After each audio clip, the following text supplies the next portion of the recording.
Cuando fundamos UPC, sí fue un emprendimiento también, porque empezamos muy pequeño. O sea, nuestra primera promoción fue de 300 alumnos. Teníamos un terreno de 5.000 metros cuadrados. Teníamos un piso del pabellón A en el campus lo que hoy es el campus Monterrico. Y las oficinas eran las de la construcción, porque no teníamos plata para las oficinas. El día que yo me presenté a mi primer día de trabajo, estaba sentada en la recepción y al frente mío estaba David Fishman, que venía de Georgia Tech. Yo no lo conocía, era ingeniero joven, también recién graduado, y nos habían contratado los dos como ingenieros jóvenes de la compañía y era el primer día para los dos. De alguna manera creo que el emprendedor por naturaleza es recontra optimista.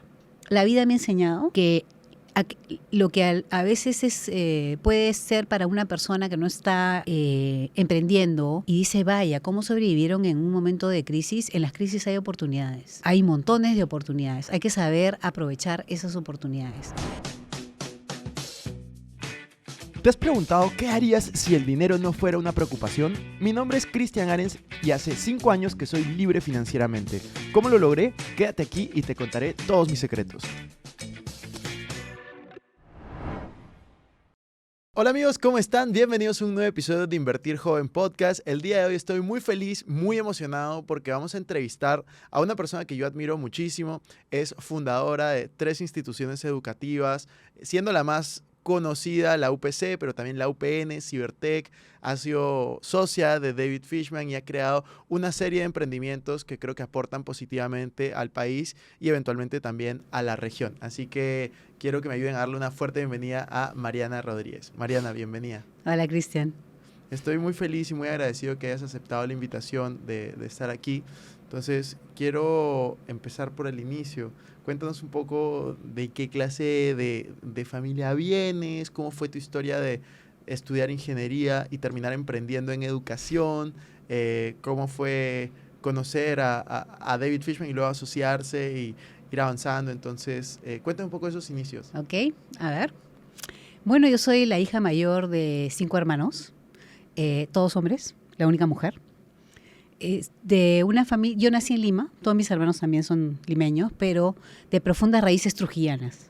Mis padres, mis 4 abuelos y creo que todos mis bisabuelos son trujillanos. Así que tengo estas raíces norteñas. Nací en Lima. Mi papá era ingeniero, ya falleció, pero era ingeniero de minas.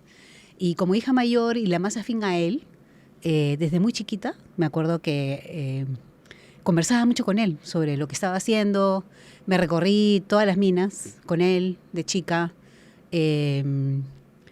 Y me involucró en muchas de las cosas que él hacía. Era un ingeniero que trabajaba en la Southern Peru Copper Corporation como vicepresidente, pero una de las cosas que yo vi de él, que después han hecho que de alguna manera también yo me involucre en otras cosas que no eran mi actividad principal, es que él era súper generoso con su tiempo y súper comprometido con el Perú. Era presidente de los Boy Scouts, fundador del grupo de Acción Comunitaria del Perú, que finalmente creó mi banco, el Banco de la Microempresa. Así que bueno, yo crecí ya casi como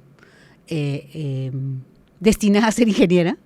Quería seguir los pasos de mi papá. Escogí ingeniería civil porque me gustaba la idea de construir algo de nada, no de nada, pero un diseño que no existe y hacerlo realidad. Empecé en la Católica, terminé estudiando en Estados Unidos, en la universidad donde había estudiado mi papá, la Universidad de Missouri Science and Technology, y me gradué de ingeniero civil en el año 1980. Tengo que decirte que siempre fui súper estudiosa.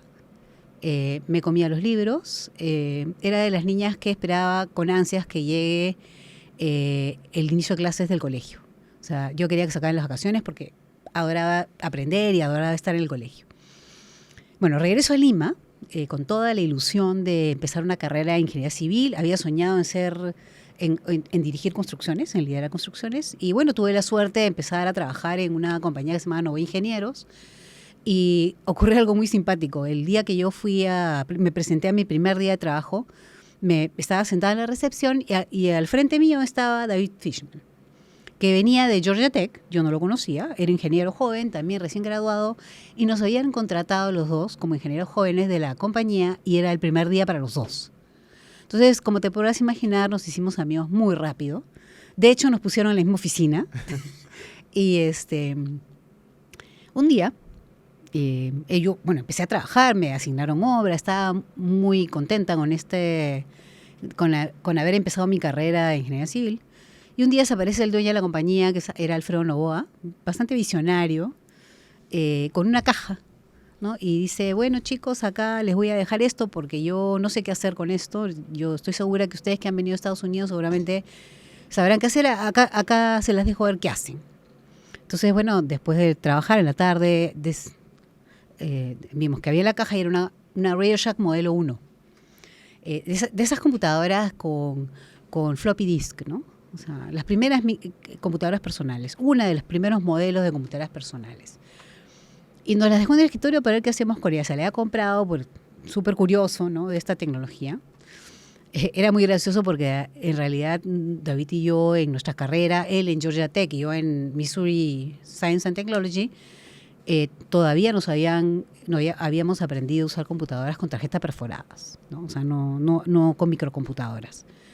Pero entonces, ¿qué hicimos? Agarramos y nos pusimos a estudiar los manuales, enchufamos la computadora y, para hacerte la historia corta, nos autoenseñamos a usar la computadora, los sistemas operativos, los aplicativos, los lenguajes de programación y nos pusimos a crearle programas a Alfredo Novoa.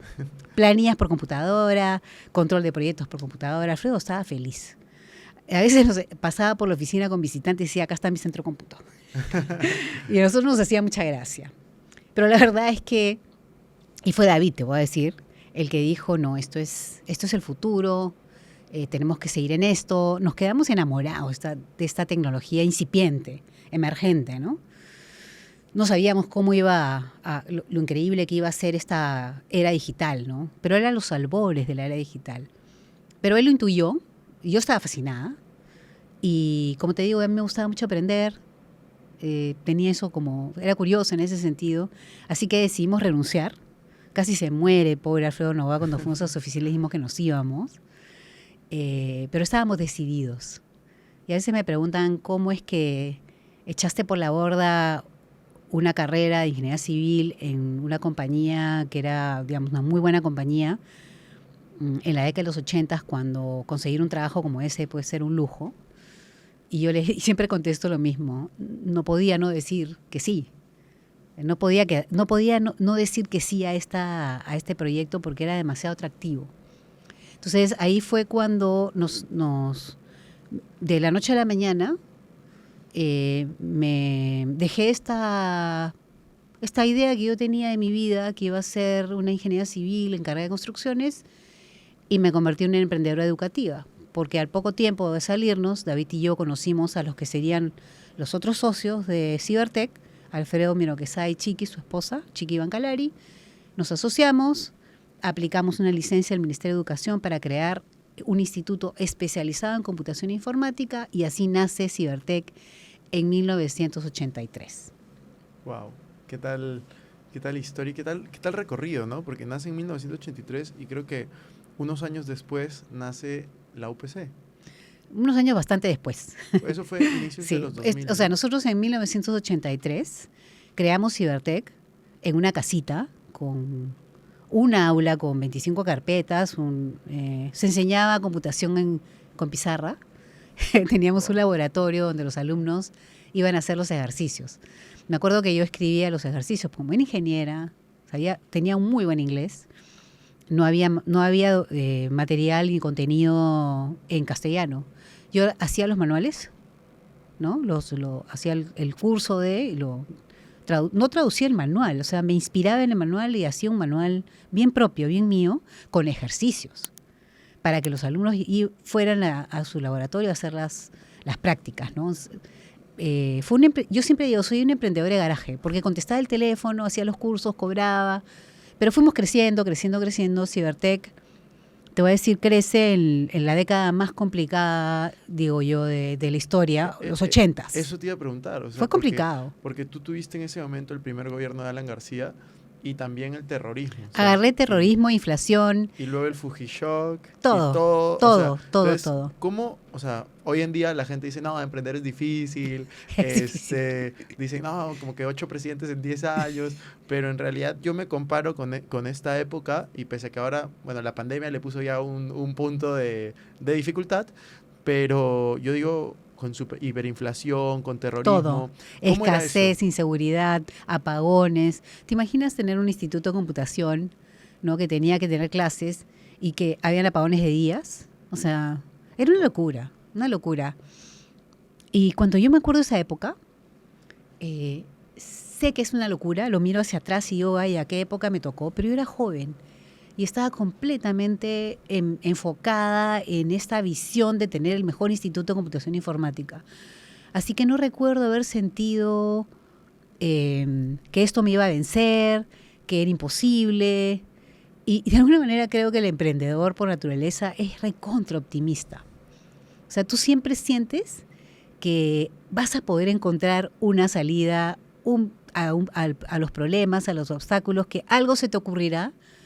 Y se nos ocurrieron 50 cosas, ¿no? O sea, fuimos remontando los obstáculos. Y yo te voy a decir una cosa también. La vida me ha enseñado que lo que a veces puede ser para una persona que no está emprendiendo y dice, vaya, ¿cómo sobrevivieron en un momento de crisis? En las crisis hay oportunidades. Hay montones de oportunidades. Hay que saber aprovechar esas oportunidades. De repente en una crisis estás más solo, porque pocos se atreven. De repente en una crisis tú eres capaz de comprar un terreno porque porque es un momento de compradores y no de vendedores, ¿no? O sea,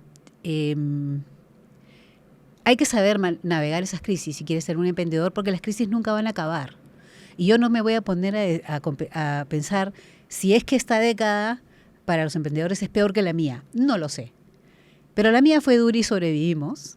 Y Cibertech sobrevive toda la década de los 80s. ¿Y qué pasa? Que empiezan los 90s y una cosa que nos dimos cuenta, como hacíamos ejercicios de visionado al año, nos sentábamos a pensar en el futuro, imaginarnos cómo sería Cibertech en el futuro, éramos bien estratégicos, como buenos ingenieros, ¿no? Bien estratégicos.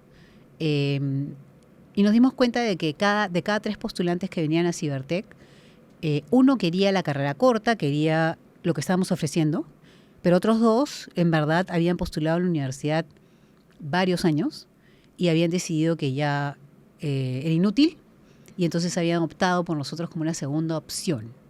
Entonces, eso nos despertó el interés por el mercado universitario. Empezamos a estudiarlo y nos dimos cuenta que era un mercado de alta demanda insatisfecha, un enorme potencial. Y se nos ocurrió que había que entrar pues al mercado universitario y así es como después de 2 años de trámites y nacen UPC en Lima y la UPN en Trujillo. Buenísimo. Justo te iba a preguntar por la UPC y cómo es que tú ves la educación hoy en día. Justo el otro día, fuera de cámara, lo estábamos hablando. Sí. ¿Cómo tú visualizas el futuro de la educación respecto a las universidades? Hoy creo que hay un tema hay mucha oferta universitaria, sin embargo hay mucha gente que sigue yendo a las universidades, pero quizás con otras expectativas. Entonces, ¿cómo ves tú el futuro universitario y de la educación en Latinoamérica? Mira, yo te diría que el principal desafío, porque yo sigo involucrada en la UPC, soy directora independiente, si hoy día tú me preguntaras cuál es el principal desafío para la universidad, la UPC y la universidad como institución, yo te diría que el principal desafío es qué tan relevantes vamos a ser en la era digital, en la era de la inteligencia artificial. Uh-huh. En este mundo post-pandemia, nos estamos jugando nuestra relevancia como universidad, como sistema. Y yo creo que tenemos que tomarnos en serio este desafío y empezar a cuestionarnos y a preguntarnos qué tipo de cambios se tienen que dar en nuestros modelos para que sigamos siendo relevantes en el futuro. Hay ciertas pautas, que ya hay bastante claridad con respecto a ciertas pautas, ¿no? La universidad del futuro va a tener que ser más digital de lo que es hoy día. No necesariamente va a dejar de ser, va a tener un componente presencial, pero el balance de digital a presencial, yo creo que en el fondo se va a ir más a digital que presencial. Puede ser una buena combinación de ambos probablemente. Hay que comenzar a pensar que estos formatos rígidos de una carrera de 5 años que tienes que hacer siguiendo una currícula rígida que se decide, o sea, que ya está definida el primer año, con cursos tan disciplinarios, es decir, divididos como en compartimentos estancos y disciplinas, con una misma cohorte de estudiantes de tu mismo ecosistema, ¿no? Eso no es sostenible. Yo creo que hay que pensar en un modelo donde el estudiante va a construir y co-crear su currícula. Las carreras van a ser más flexibles, de diferentes duraciones, no necesariamente de los 5 años. Vas a poder entrar y salir del sistema con mayor facilidad. No vas a estar en una cohorte, vas a estar, vas a poder estar entrar a estudiar con estudiantes de otros países, de todo el mundo. Probablemente no vas a estudiar en el mismo lugar. Y así te podría seguir enumerando todas aquellas cosas que yo creo que no son sostenibles, que van a tener, o sea, que se van a tener que transformar. Parte de la razón por la cual la transformación en un sistema universitario, en general en el mundo, no te digo solamente en Perú, no se transforma más rápidamente, es porque la regulación no te lo permite. La regulación es una especie de camisa de fuerza. Yo siempre he sentido la regulación necesaria, porque es un sector sensible, pero considero que también hay que tener cuidado porque te puede poner camisas de fuerza de la innovación. Sí, por ahí veo. A mí me parece súper interesante porque yo también me considero un apasionado de la educación, leo mucho, me encanta estar llevando, no sé, maestrías, cursos formales, informales, de universidades, de infoproductores, de lo que sea, pero siempre estoy ahí como curioseando, viendo, escuchando podcasts, viendo videos. Y yo siempre digo como, hoy creo que está más presente el concepto de educación después de la universidad que antes. Antes yo tenía muchos amigos que eran, acabo la universidad y ya estoy. Ya la hice, ¿no? Sí. Sí. O acabo ya algunos así como un poco más estudios, ya acabo la maestría y ya estoy. Pero te cuento que yo como emprendedora terminé la universidad y empecé a estudiar más. O sea, y claro, en esa época yo no tenía YouTube, no tenía podcast, pero yo me comía los libros. Iba a toda conferencia que podía, que estaba a mi alcance. O sea, yo como emprendedora te puedo decir que pasaba muchas más horas estudiando, probablemente por mi cuenta, o sea, de manera más autónoma, pero yo jamás dejé de estudiar, jamás dejé de aprender. Y lo más interesante es que después de terminar la universidad, que me dio una formación básica de ingeniería y luego yo estudié un MBA y por lo tanto tenía formación digamos, de business, lo que yo aprendí de los libros y de las conferencias y de los cursos en los que me matriculé durante toda mi vida de emprendedora, los aplicaba en mi emprendimiento. O sea, los estudiaba con otra perspectiva, con otro lente. Muchas de las cosas que se han implementado en UPC como estrategia, yo las he tomado de lo que he leído en los libros y las he customizado, ¿no? Por ejemplo, leía sobre el Balance Scorecard y la estrategia de la UPC durante todo el tiempo que fui gerente general de la UPC era un Balance Scorecard, pero no me copié el modelo Balance Scorecard ni me compré el software.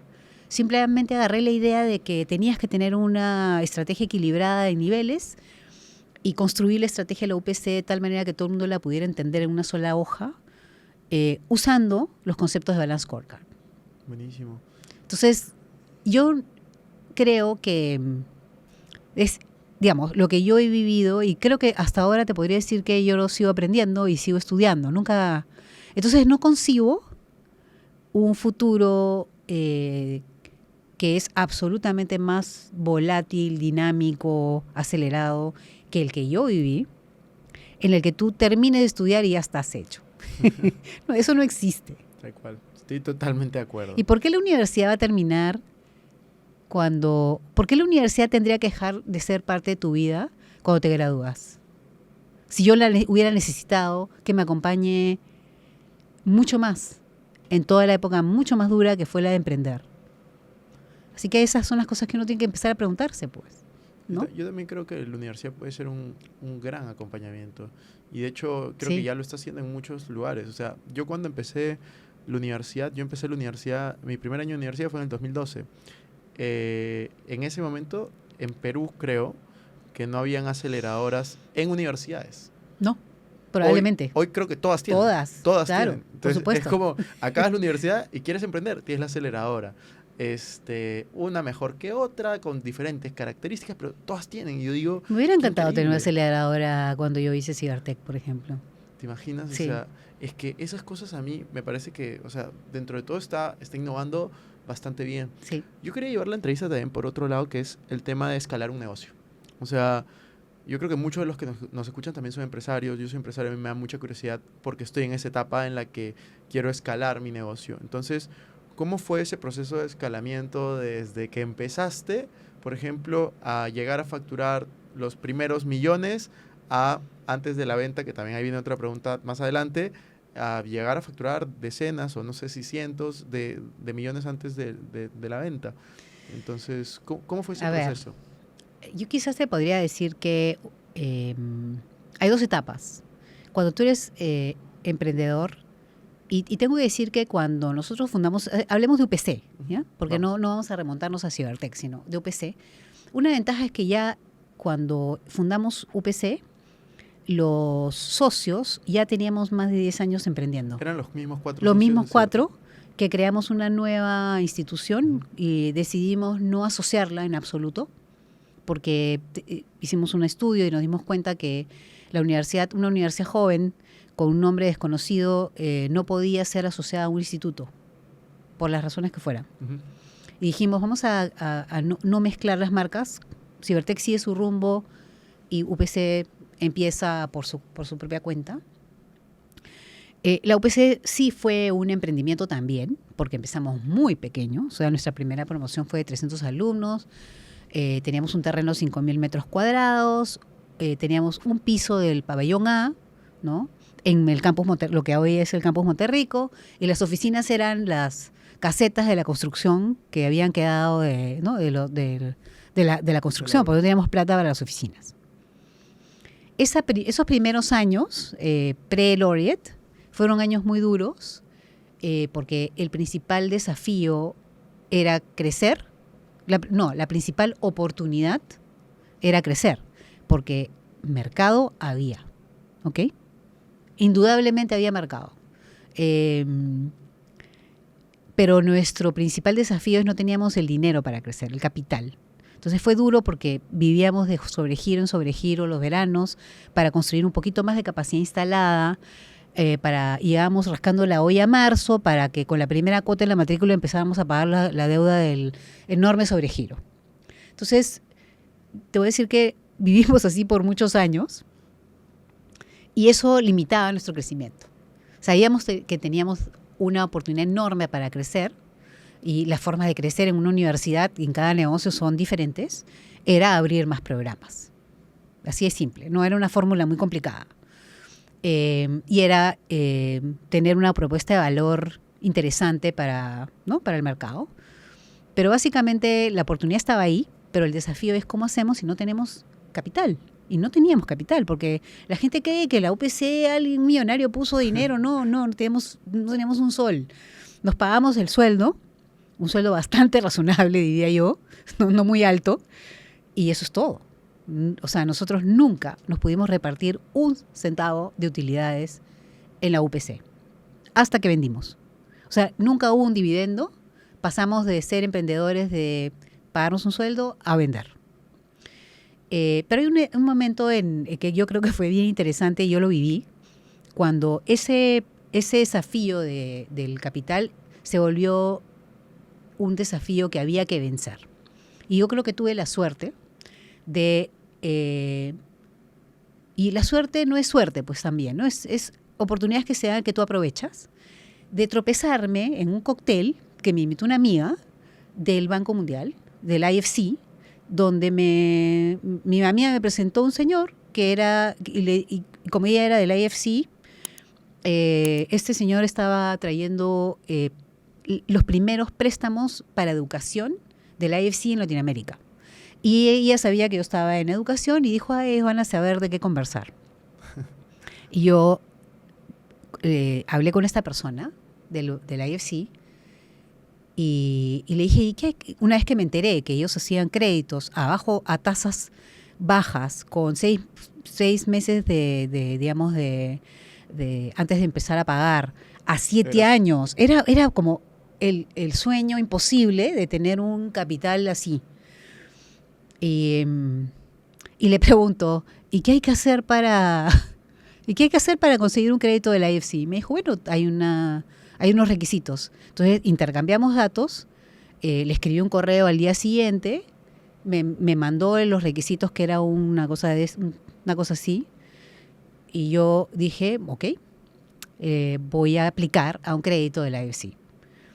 Y eso me tomó, o sea, tuve que crear un data room, que esto ahora la gente se reirá, ¿qué es esto de data room? No, es una especie de espacio como este, grande, donde puse un montón de anaqueles y un montón de files y comencé a disciplinadamente, requisito 1, file 1, requisito 2, file 2, y me armé todo un cuarto con todos los requisitos que pedía la IFC.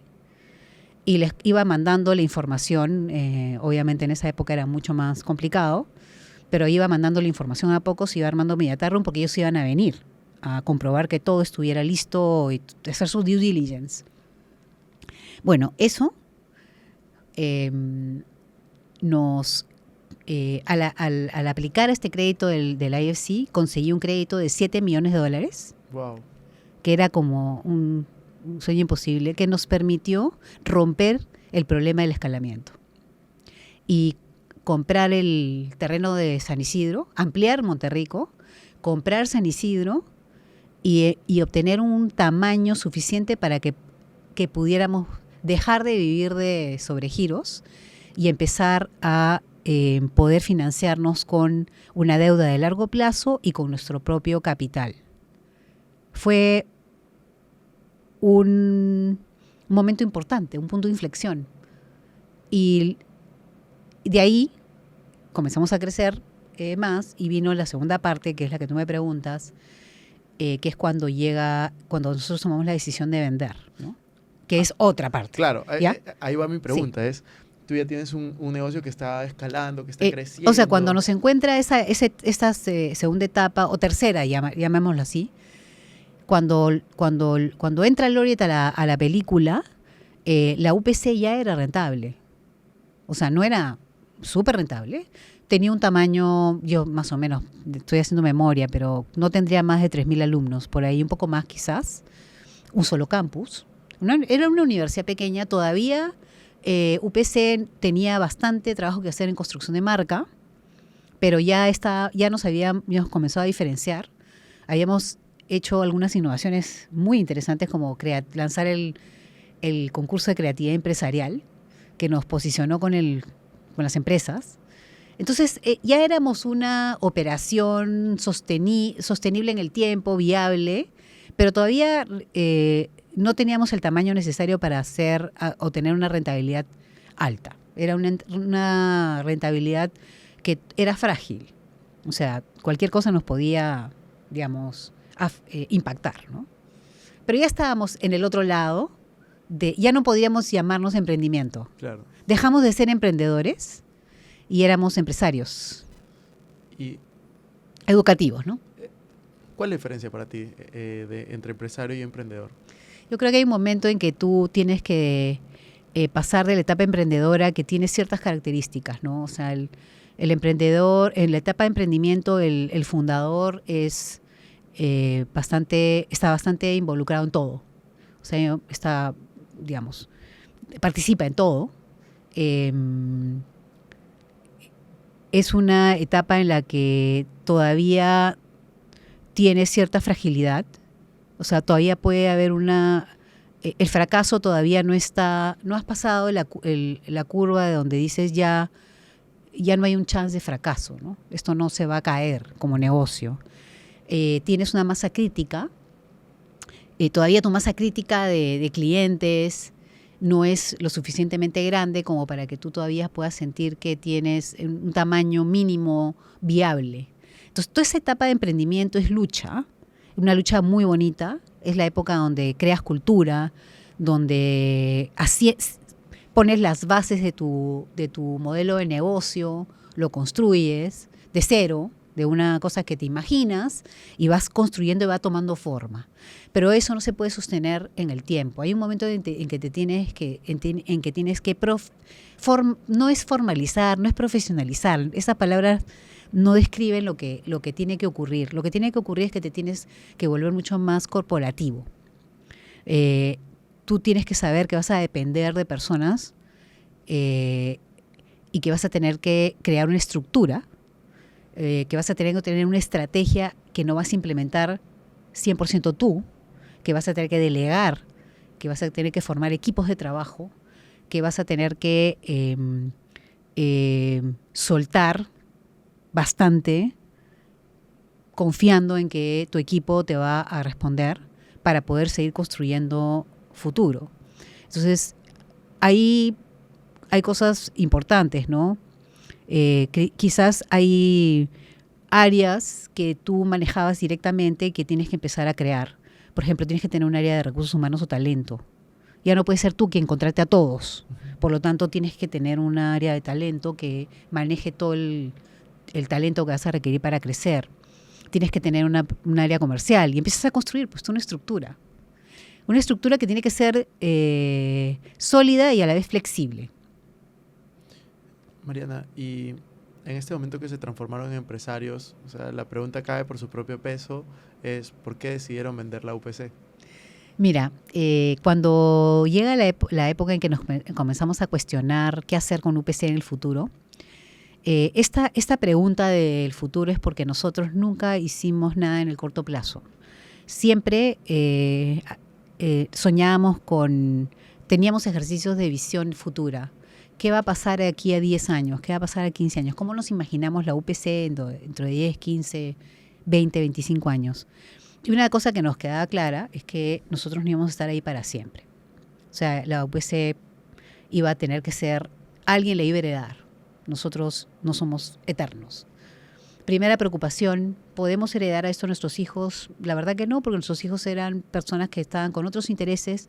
No necesariamente nos parecía una buena fórmula para la UPC el heredarle a nuestros hijos y que se convirtiera en una empresa familiar. O sea, imagínate pasar de una empresa que no tenía nosotros como socios nunca fuimos familia, siempre fuimos socios y fuimos muy claros en eso. Entonces, eso estaba un poco, era una gran preocupación. No una preocupación de hoy, pero una preocupación en la que eventualmente teníamos que pensar qué hacer. Y la segunda cosa que pasó es que llegó la globalización. Y nosotros comenzamos a pensar, igual que ahorita yo me pregunto, ¿cómo la UPC va a ser relevante en el mundo de la inteligencia artificial? En esa época la pregunta que nos hacíamos era, ¿y qué va a hacer la UPC, una universidad peruana, en un mundo globalizado? ¿Vamos a poder ser capaces de competir con Harvard que se aparezca por Perú?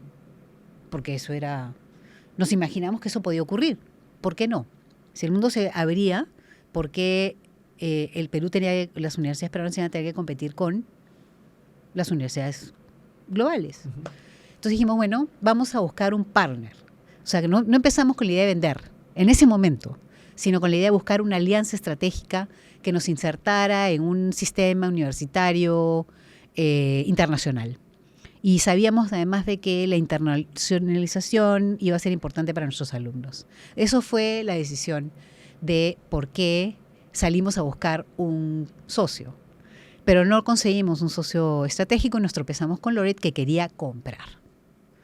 Y en ese momento, los socios estuvimos de acuerdo en que se estaba presentando una oportunidad única para poder realmente asegurar que la UPC y en ese caso Cibertech estuvieran en manos de una corporación global que las hiciera viable y tomara la decisión difícil de decir nosotros no vamos a estar ahí entre comillas, ¿no? Porque aquí estoy y se me involucrada, pero digamos no voy a ser la dueña. Claro. Soltar eso no es fácil para nada, pero yo no me arrepiento, ¿sabes? Creo que fue importante hacerlo. Y hoy la UPC es gigante. Aparte. La UPC es enorme. ¿Cuántos alumnos tienen ahora? Ahorita la UPC tiene más de 65,000 alumnos, Wow. Tiene 4 campus, tiene más de 60 carreras. Es una universidad que al mismo tiempo de haber crecido es la única que tiene la acreditación internacional institucional WASC. O sea que es una... ¿Qué pasó? Yo te tengo que decir que la suerte que yo tuve fue que el día que vendimos a Laureate, al día siguiente me contrataron de gerente general. Y es como decir, ese es el sueño de todo emprendedor. Poder vender tu negocio bien y poder al día siguiente que te contraten de gerente general es como, qué maravilla, ¿no? Seguir involucrada, porque yo no me quería ir, a mí me encantaba, ¿no? Así que me quedé, se supone que me quedaban unos cuantos años para la transición y nunca me fui. Me quedé gerente general de UPC y luego era gerente general del grupo educativo cuando se vendió todo. Y creo que fue importante porque considero que la UPC, ese crecimiento que se dio bien. Se dio bien. Se ha dado bien. Yo lo veo increíble. A mí la UPC, cada vez que lo veo, los campus enormes, todo lo que están haciendo, de verdad te felicito porque creo que has logrado el sueño de cualquier persona que es apasionada por la educación, ¿no? Que al final es aportar un cambio en el país. No solo los 65,000 alumnos que tienen ahora, sino, me imagino, los millones que han pasado hasta ahora. Claro, esos son los que están matriculados hoy. Claro, no sé Sí, cuántos y además, han pasado, ¿no? Pero... Y además yo siento que la UPC, y lo digo sin soberbia, sin un ápice de soberbia, pero creo que UPC ha sido un actor importante en transformar el sector educativo universitario en el Perú en la medida que ha sido valiente en innovar bastante, ¿no? En marcar una pauta de innovación y de buenos estándares.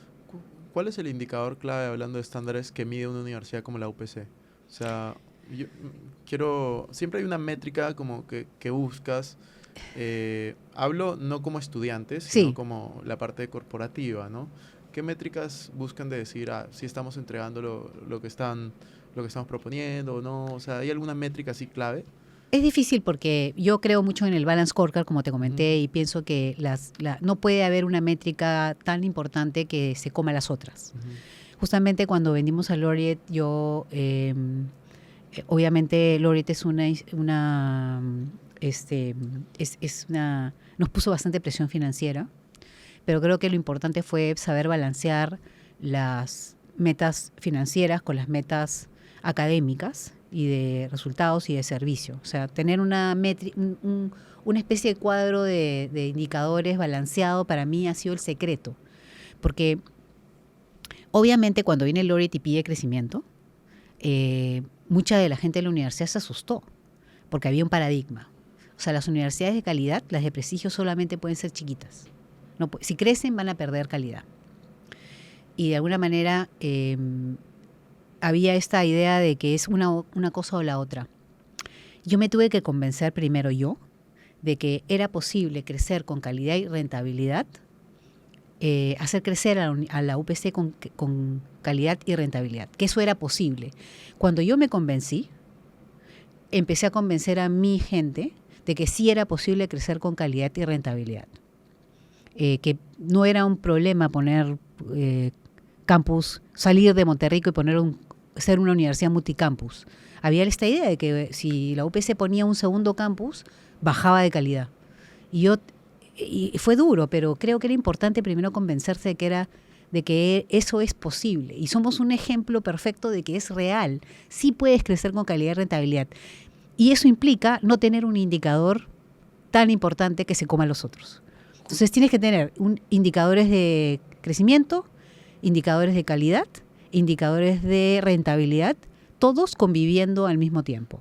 Justo hace un par de semanas di una charla en la UPC de San Miguel. Primera vez que iba a esa sede. Ya. Muy bonita. Sí. Y había partes que yo sí he ido a la de Monterrico, entonces me hacía acordar a muchas cosas. El césped, los Lo que pasa es auditorios. que en la época en que UPC iba a ser multicampus, yo dije, bueno, un desafío es que no se sienta que es otra universidad.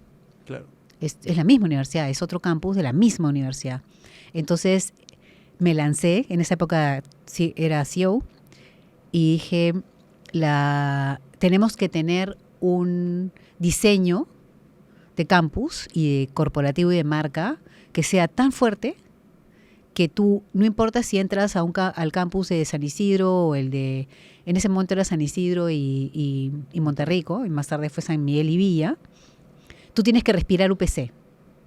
Entonces, contraté arquitectos y paisajistas para que me hicieran una propuesta de cómo debía ser, qué elementos deberían estar en los campus sí o sí. Y en todos los campus de la UPC vas a encontrar una cortina verde, vas a encontrar el logotipo en algún lugar referente, vas a encontrar una rotonda o un lugar parecido a una rotonda, una fuente de agua, vas a encontrar... Y esos elementos no son casuales. Todos son trabajados y estudiados para que el estudiante de la UPC, no importa en qué campus está, es un estudiante de la UPC. Buenísimo. Mariana, has mencionado 2 o 3 veces en este podcast el Balance Scorecard, así que voy a aprovechar para preguntarte qué es y dónde se puede aprender sobre esto.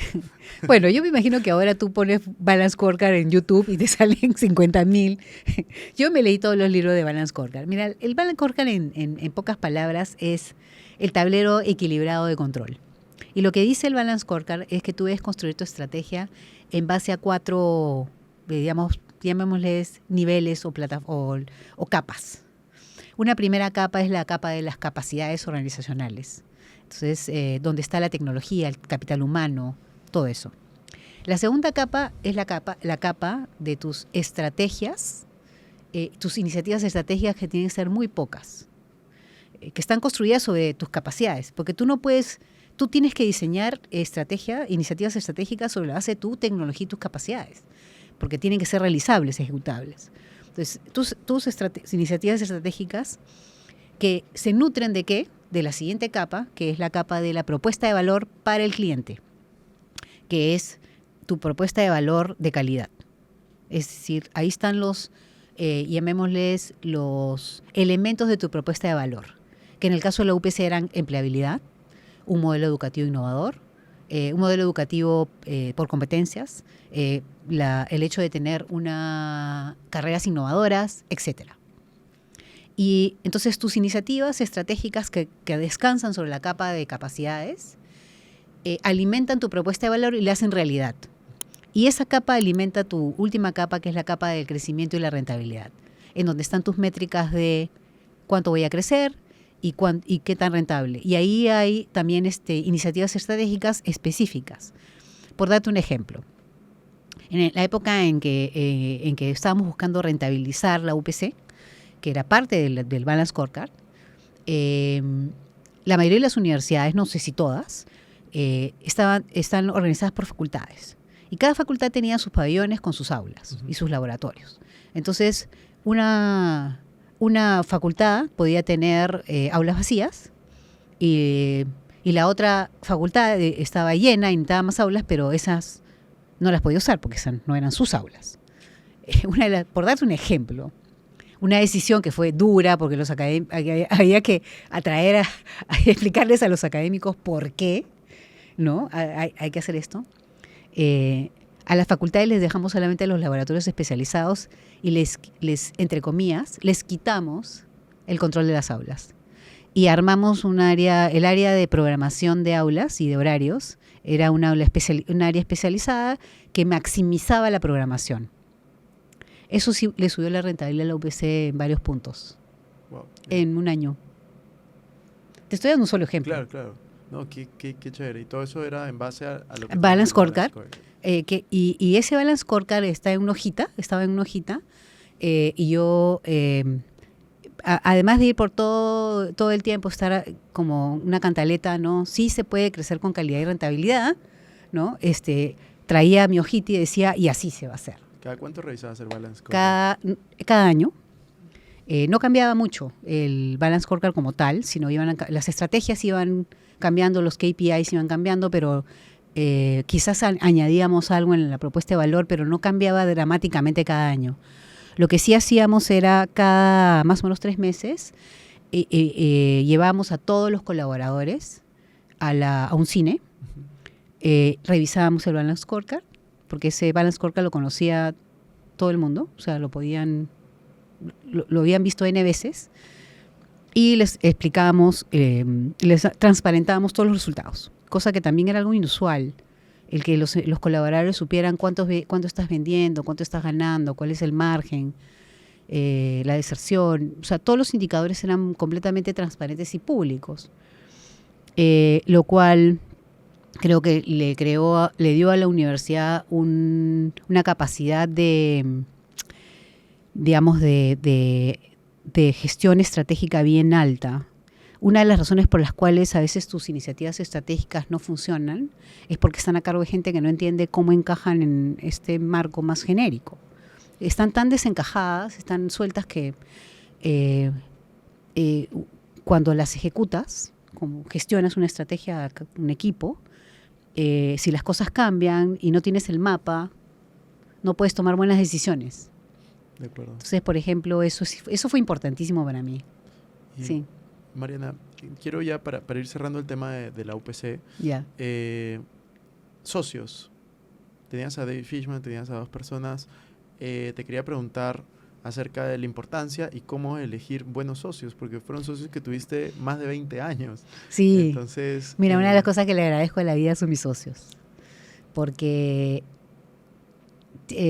primero que no los elegí.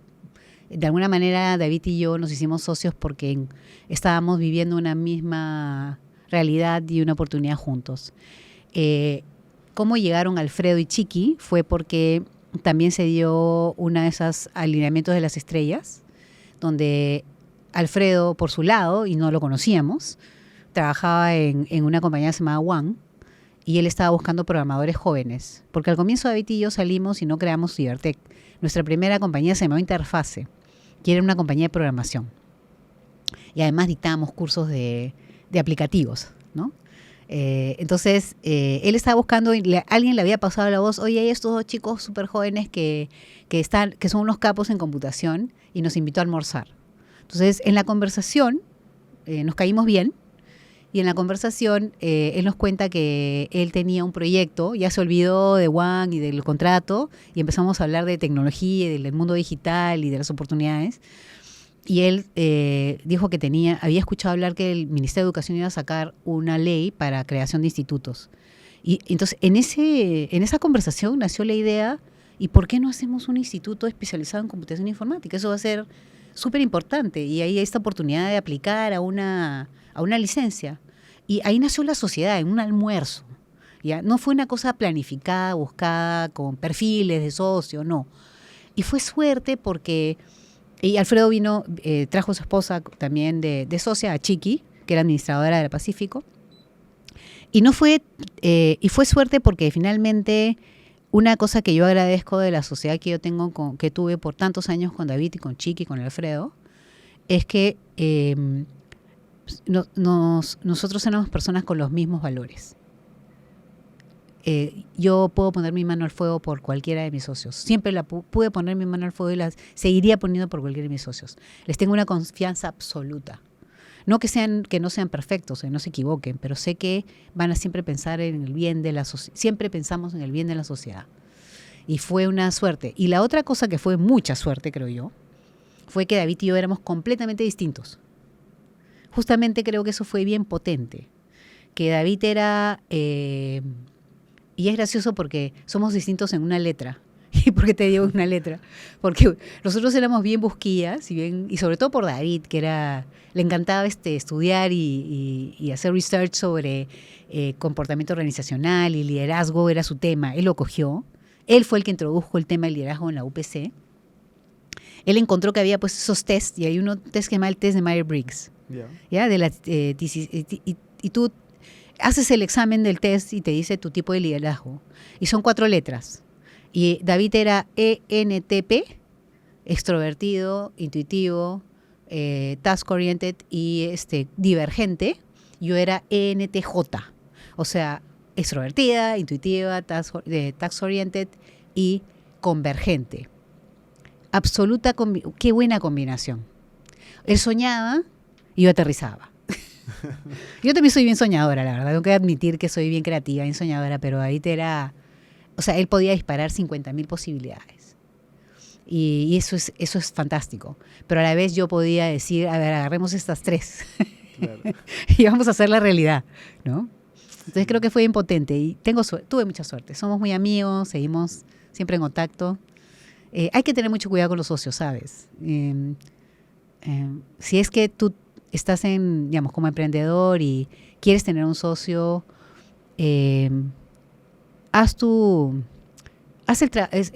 ese trabajo importante de conocer a la persona primero antes de asociarte. Pero ¿quién realmente es esa persona como ser humano?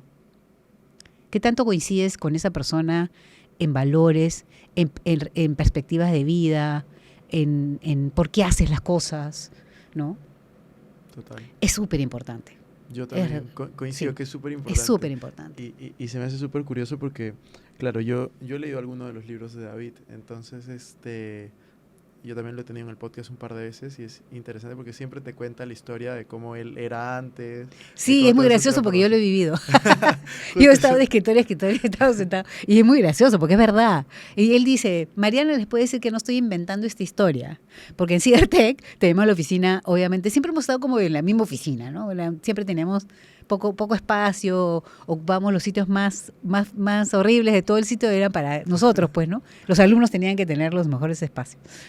Entonces yo siempre he estado muy cerca de él y de repente escuchaba pues un golpe en el escritorio y decía, ay David, otra vez tirando golpetazos en el escritorio. Y es verdad, y él no se ofende cuando digo que yo estaba en reuniones con un proveedor y yo le decía, párala. O sea, el proveedor también tiene que ganar. Claro. No lo puedes exprimir de esa manera. Entonces me da risa porque él reconoce que, digamos, tuvo un viaje de transformación personal. Y qué bueno, ¿no? Porque yo creo que David le ha hecho mucho bien a mucha gente, porque él puede ayudar a otras personas no desde la teoría, sino desde la experiencia.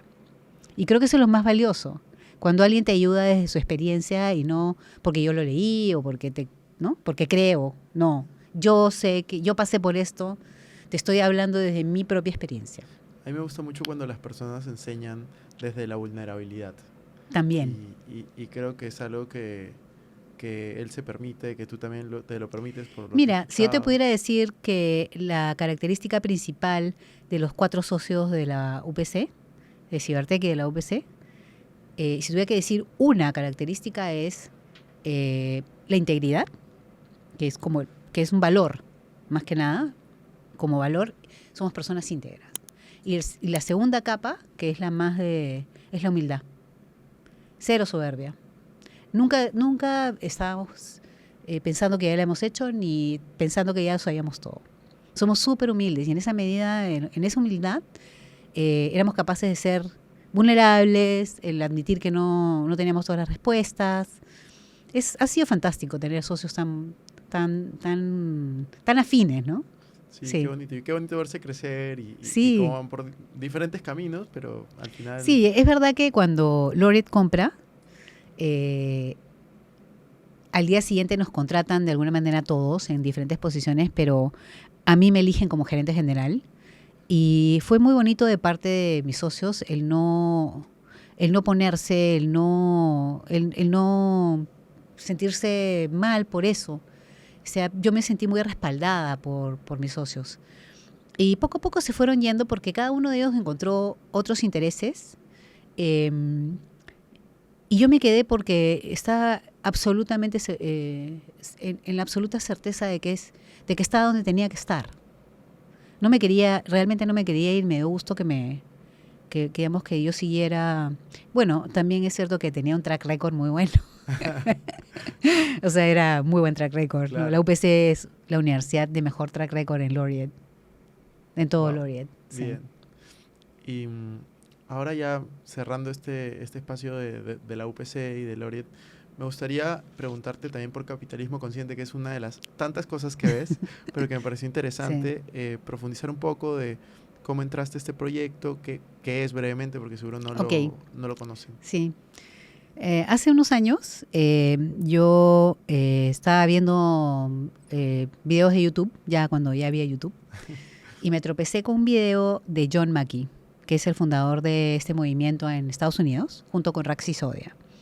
Me tropiezo con un YouTube de pura casualidad de un CEO de Whole Foods. Y dije, un CEO, era como un TikTok, básicamente. Y él contaba, no contaba nada sobre capitalismo consciente en particular, contaba cómo era su historia como CEO de Whole Foods y en qué creía. Y yo comencé a escucharlo y decía, pero yo comulgo, me está hablando y yo digo, así es como yo creo que se debe hacer empresa. Esta es la forma correcta de hacer empresa. Iba hablando de propósito, hablando de stakeholders, hablando de cultura, hablando de cuidado de la gente. Y yo decía, pero qué sintonizada estoy con esta persona. Eso me llevó a investigar un poco más y a descubrir que él era el fundador de un movimiento que se llamaba Capitalismo Consciente. Ya para entonces, Jorge Medina, que es el actual presidente de Capitalismo Consciente, ya había comenzado a crear el movimiento y la UPC fue la primera, digamos, el primer lugar donde aterrizó Raxi Sodia en un evento que convocó a 100 empresarios para hablarles de capitalismo consciente en el Perú y no me acuerdo el año, pero hace 2000 y pico, hace varios años. Uh-huh.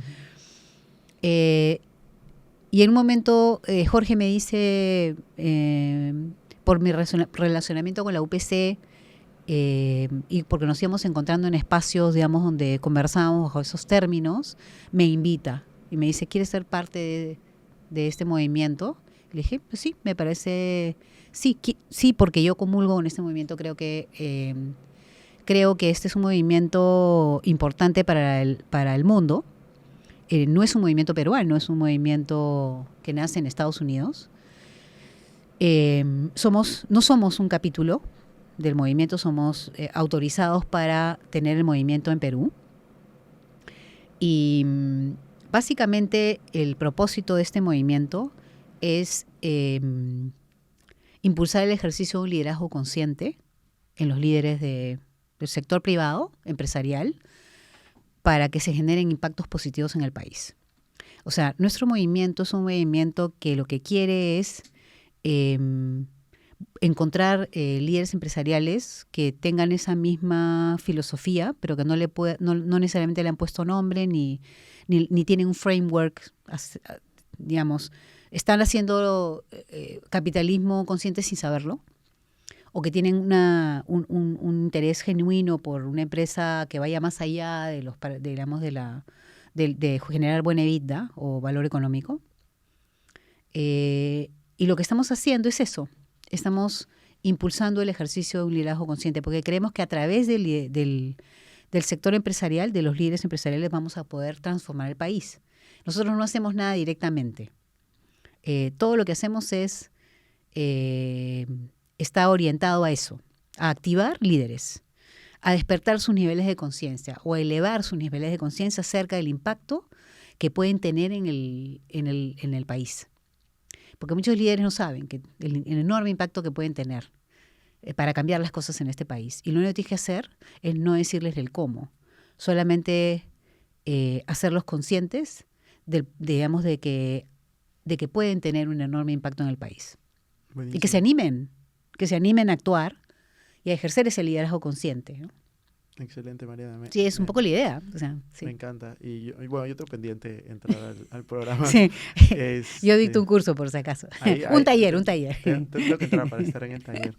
Sí. Mariana, ya para ir cerrando este episodio, que en verdad me ha gustado mucho, tengo 5 preguntas finales que le hago a todos los invitados que tengo. Entonces, vamos a empezar con la primera. Okay.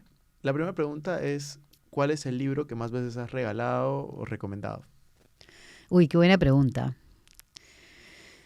Uno de mis libros, te voy a decir que el libro, y no tiene que ser de gerencia, ¿verdad? No, lo que tú quieras. Okay. Además, pues... Creo que el libro que más ahorita me viene hacia a la memoria es un libro en inglés. Yo leo mucho en inglés. Uh-huh. No me acuerdo el nombre del autor, pero se llama The Road Less Traveled.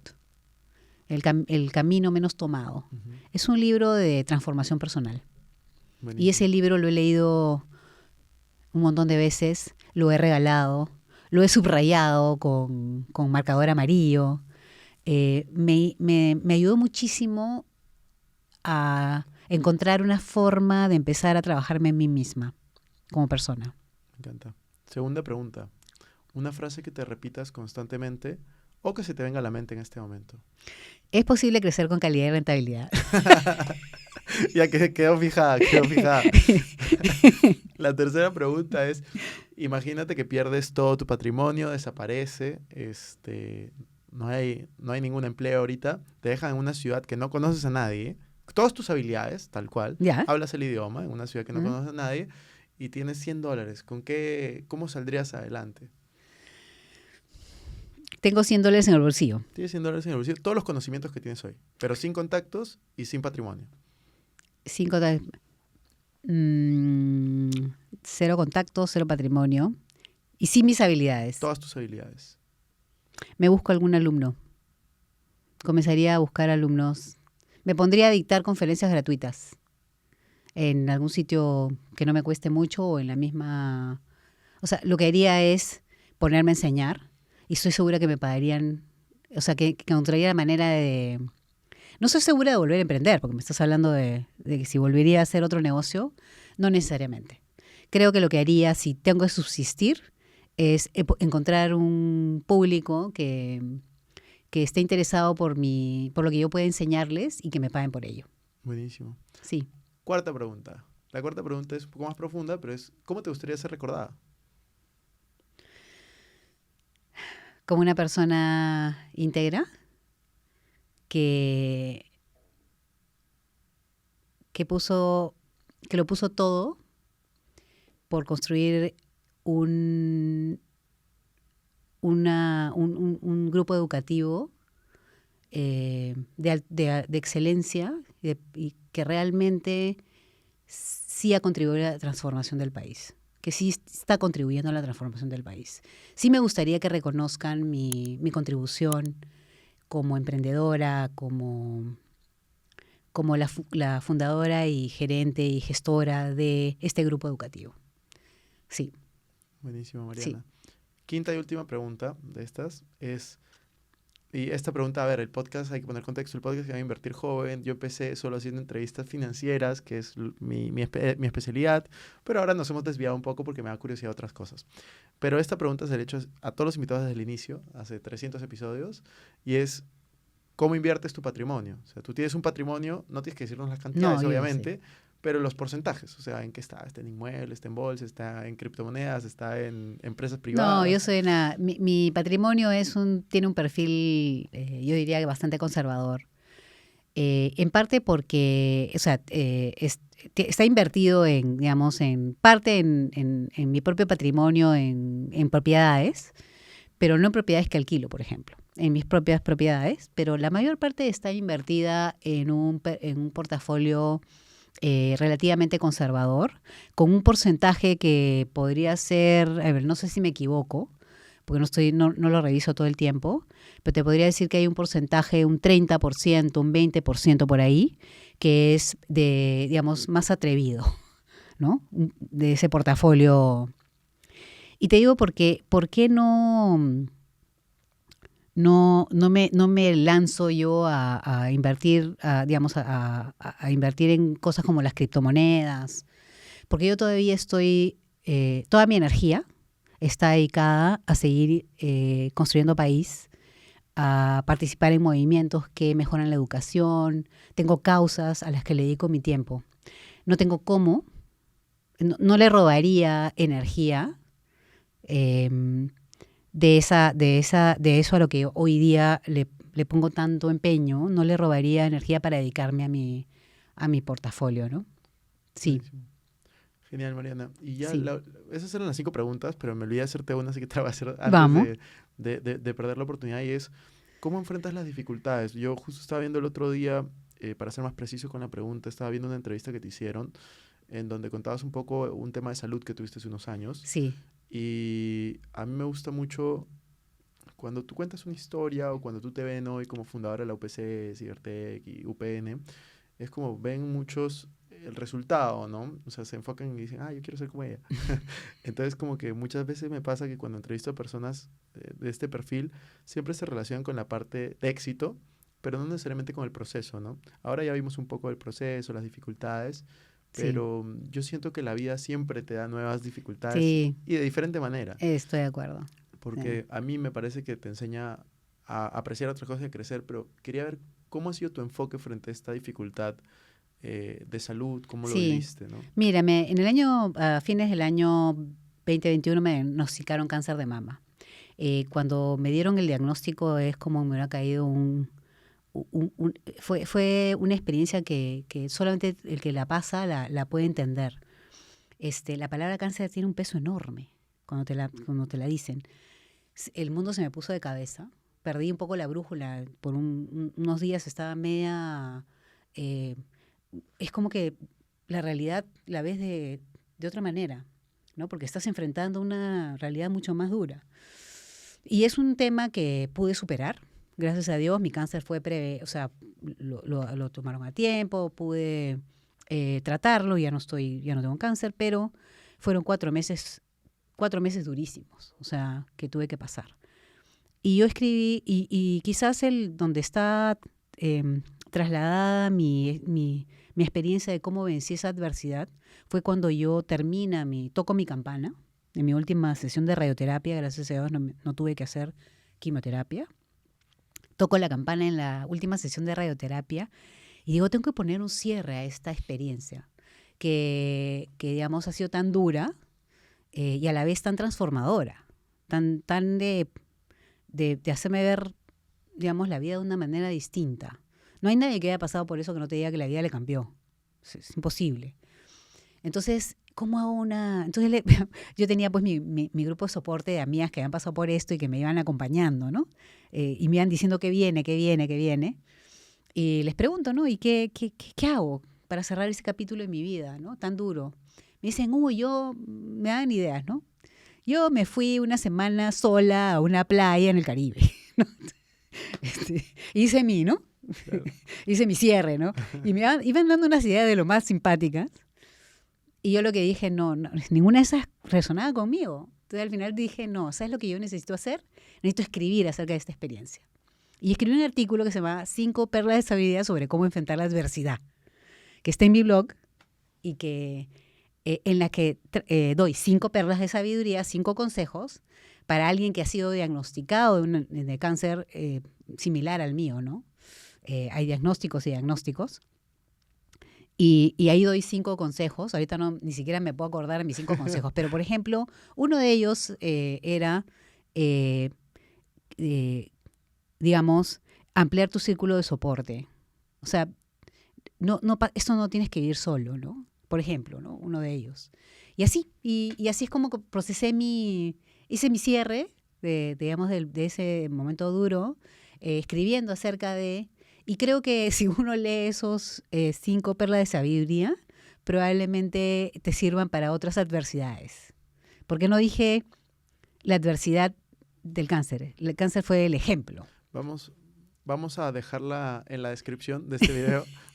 De ahí me pasas el link. Te voy a pasar el link para que... Y luego en la descripción. Oye, y lo que te quiero decir es que es uno de los artículos más leídos que he tenido. O sea, de todos los que he escrito, ¿no? El poder me encanta escribir. Vulnerable. Sí. Sí. Mariana, muchísimas gracias por ser vulnerable y por este espacio. La verdad que lo aprecio muchísimo. Espero que podamos volver a grabar en un futuro. Y de verdad, nada, gracias. ¿Algo que quieras decir para cerrar este episodio? No, me ha encantado conversar contigo, Cristian. Ha sido muy interesante. En estas entrevistas uno parece mentira, pero siempre aprendes un poquito más de ti mismo. Así que muchas gracias por invitarme. Gracias a ti. Sí.